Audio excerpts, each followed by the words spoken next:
the belief that his horses would also wear a tuxedo and a top hat, but it was the male guardian of the cemetery along with his wife who we discussed earlier.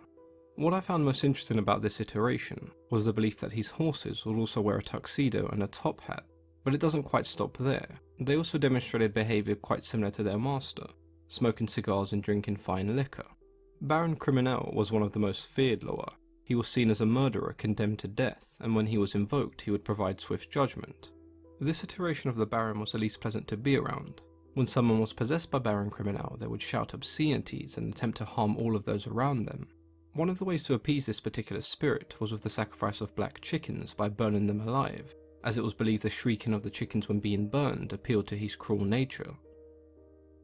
I do find Baron Samedi rather interesting, because he has a fairly large and important role, and you'd almost expect his personality to reflect that, but instead you have someone who's notorious for his outrageous behaviour, constantly partying and drinking, but yet he still remains capable of performing his duty, and to me that feels very human-like.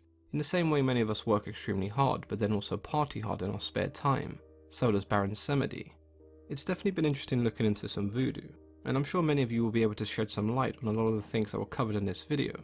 So as always, feel free to share any thoughts and stories you may have regarding the Baron in the comments below. I've been your host, Mythology and Fiction Explained.